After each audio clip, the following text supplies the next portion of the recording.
pretend it's a leisurely Sunday drive. Yep, this is what I do every Sunday. Reach down and tap the grip button. There you go. Now you got me wanting that steering wheel.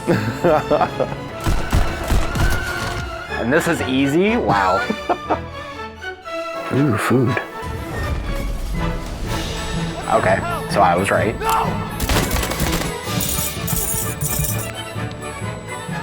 Whoops. It looks really nice though. This looks a lot better than any game I've seen on the Index. That was really fun. I enjoyed that a lot.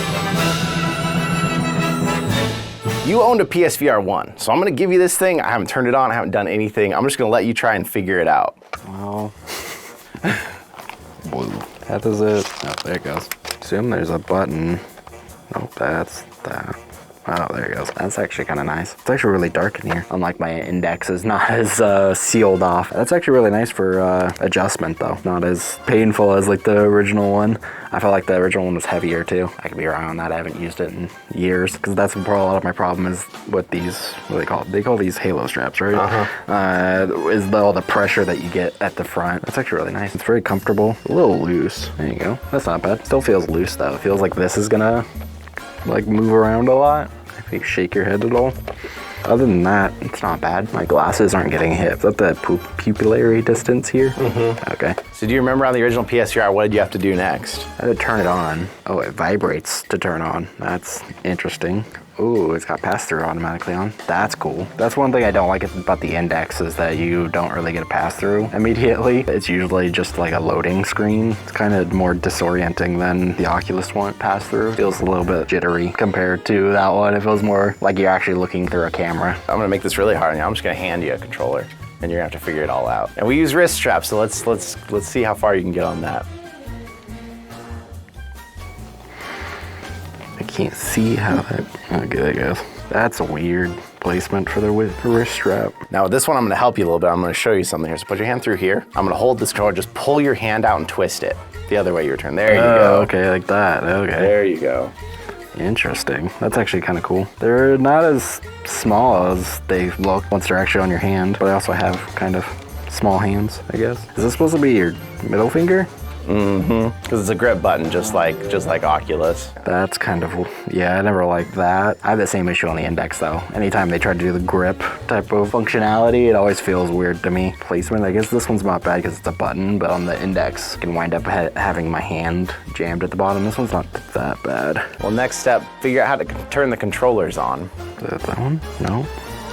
Oh, PlayStation button right there. Are they on now? There's no vibration. It's funny you brought that up because when you turn the headset on, it vibrates and tells you to turn on. But when you turn the controllers on, they don't. Like, that would have just been such a simple detail to add that would have really made it easy. Like, oh, these are on. Especially since the Index does that. Like, you turn the controllers on, they vibrate slightly. I'm gonna put some headphones on you here. I'm not gonna make your life so hard. I'm gonna force you to get those in because that's a whole other thing. So see if you can navigate your way into Horizon. It's hard to tell what button is what. Is that X? Now I can't see them. Horizon right there.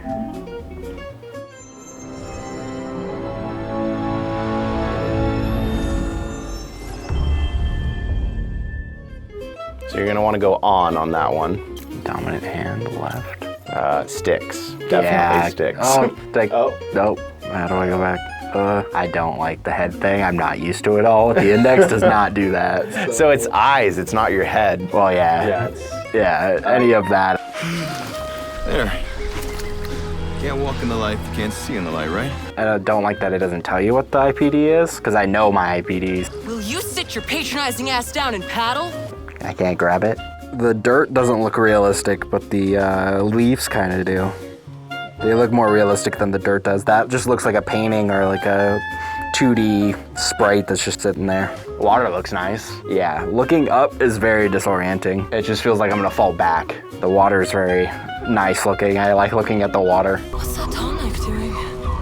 Yeah, like that. That's disorienting. Very disorienting. It's headed towards us.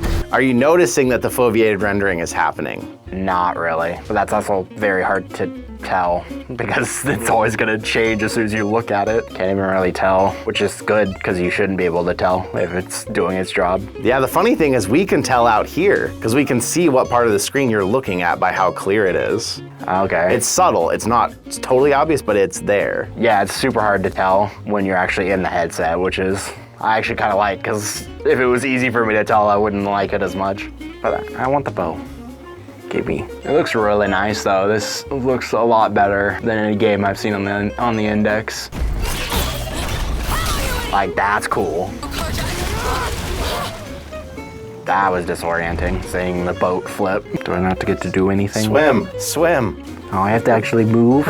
How do I? Oh, I can't even choose direction, it's just going for the direction. What am I? Oh, and that? How do I? See, that was kind of weird that it switched me between the two. It's weird that the swimming was a motion, but the walking is not. I mean, I guess that's an option, right? And that's what they did to us at the demo, but I was not in love with it. The sky looks really nice. So does the detail between like mountains, like the far off mountains that have snow on them versus the closer like mountain and rocks look really nice. I like there's detail between the distance between them. The water kind of is interesting looking. It doesn't exactly look real, but it doesn't exactly look fake either. Before hitting resume, I want to have you adjust the volume a little bit. Is it in here? Is it just regular volume or is there a separate setting for the headset? As an Index owner, how do you adjust volume? It's a little bit more intuitive because you just hit the power button or the index button and then it's just at the bottom. It says just volume. Do you remember how the PSVR 1 did it? It had a rocker basically on the headset. Oh, that's right. So does the Quest. So it's interesting because as a PC owner, you're probably not really like, oh, this isn't that big of a deal to have to go find the volume. But for those of us who have played on those headsets, we're used to always just having a physical one to touch really quick. I find it interesting that didn't really bother you. Yeah, it's hard to tell where it's not rendering, which is really cool. The water looks really nice. It definitely looks a lot better than the Index, at least in a game I've played. I've played Half-Life Alyx. I think this looks a lot better. I don't know what the frame rate is on this thing, but I'm used to the 144 on the Index. I like the HDR or the dynamic range of everything. I can tell the shadow and it looks realistic rather than kind of forced. So as a Valve Index owner, what did you like better? The screen is a lot better. Dynamic range and everything with HDR, so definitely better in that aspect. The frame rate is probably not the best as compared to the Index since I can run 144. I could tell that it was kind of stuttery, contributing a lot to the motion sickness that I was getting because I don't get motion sickness nearly at all with the Index. That's a rock. Oops. Inside the headset, I definitely had a lot more motion sickness than any other headset. Even the Quest felt better than that. I think it's this game. We'll see as you test more games. The headset's really comfortable compared to the first one. The first one was not comfortable to me at all. The controllers are a little bit better. It felt like they didn't lose them as much. I kind of still like the Index way of it, being able to, I can pretty much just let go and it's still in my hand. Ooh, food. This is when they start putting this smell technology in. Well, where's my other hand? Did I just got one? I'm going one arm. I guess you don't need it right now, but that is weird. Maybe it'll fix it. Yep, there's that one. It's down here. Them like taking control was kind of weird. I didn't move my hands. Are you aware of what game you're in? I have no clue what game I'm in. I feel like it's a Resident Evil. I don't know why. That's just the vibe it gives me. I can't move. That's kind of weird. I'm like laying on the floor, but my head's like straight down my body. That's weird. It kind of looks like I have a bag over my head. Maybe I'm wearing glasses that have snow on them. Something. It's weird that there's like almost a transparent layer in front of me. That is the dreaded MURA that you've probably heard me talk about if you've watched anything on the PSVR 1 of mine, but that is an OLED screen issue, and it's not very noticeable unless you're in a dark scene. Oh, okay. Ooh. Hey, my arm's back. That is cool. It looks super nice. I like the snow. I saw my hand for a second there. It's right there. It's just off in the distance. Yeah, it's got the adaptive triggers. I liked the adaptive triggers somewhat. I don't remember what game I was playing, but I turned them off because it was like excessive. That's actually really nice. I like that. Oof. You feel the headset haptic when that hits you?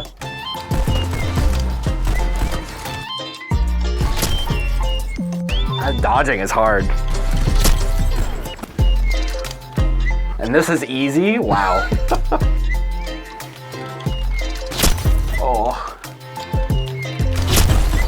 That was pretty fun. Pistol Whip is a top 5 game for me. There's a few things here, obviously, that no headset has. So the headset haptics, the adaptive triggers, what did you think about those things? The haptics is a great improvement. The triggers, not so much. That's kind of a more of a gimmicky thing in my opinion. They did it less in this. I do like the haptics a lot. If you could only have one, would you rather these haptics or the adaptive triggers? I would probably say haptics.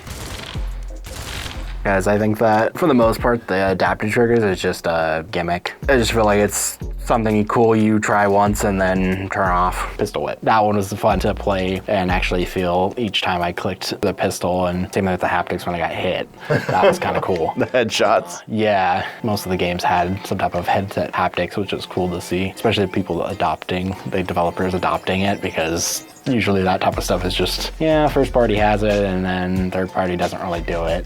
But it's cool to see that they actually are implementing it in more than just the first party games. I haven't really played a lot of racing games in VR. Like, I tried them, but that's with a controller too, so it's like a completely different experience. Have you ever used a steering wheel before? 20 years ago, probably.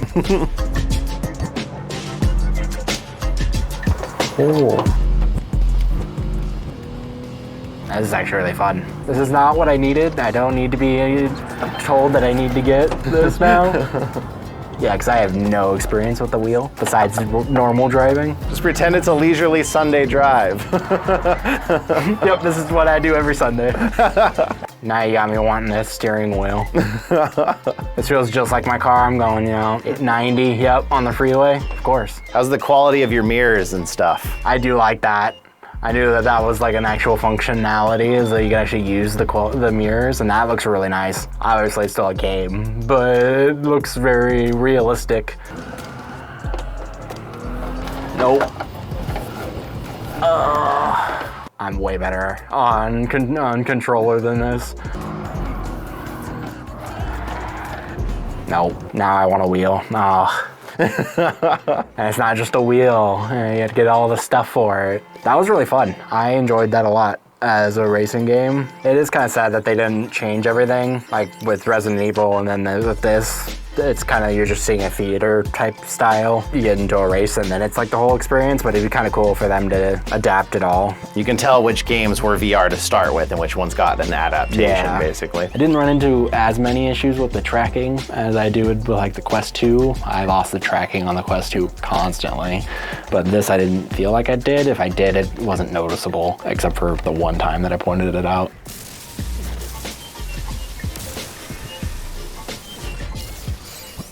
Oh, I got it to drift because I looked that way. Yeah, it was a pretty good experience overall. Don't know if it's worth the $600 in my opinion, but definitely a cool experience and very cool to see that they're moving forward with it and not just dropping it like everything else that they have kind of just brought out. Basically right now, PSVR, as far as what's exclusive, what's just it's like Gran Turismo 7, Resident Evil 8, and Horizon. And you got to try all three of those.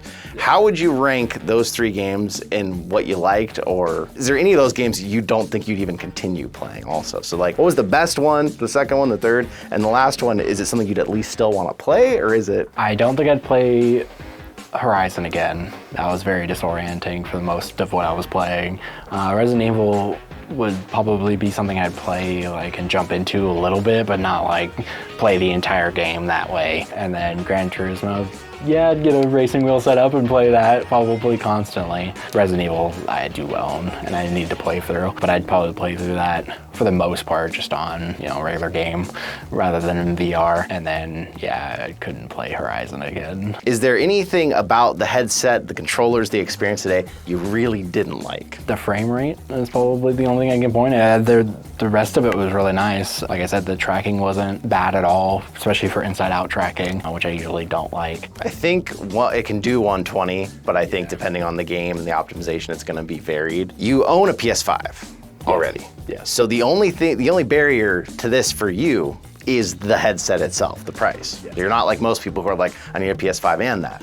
What would it take to make you want to get one, or are you considering one after today? Not after today for the $550 price tag, because I wouldn't get Horizon. At least not when buying the headset, I wouldn't buy it with the Horizon bundle. Price drop is probably the only thing, unless there's a specific game that they come out with. I really like the Astro series.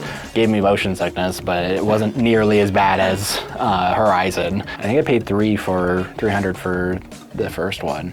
That was years after it was released, but I'd probably jump in at that and start buying games and stuff. But if they gave the ability for PC on this, I'd immediately, even at the $600 price, I would immediately get this. Sony. Yes. Well, I agree. I'm glad you came out. There's going to be links in the description. David's channel over there. You can check out. He's got biggest gaming collection I've ever seen in person. All kinds of stuff going on. But thanks again for coming out today. Thank you for letting me try it. Hey, well, thank you for coming and watching, and we will see you in another reality.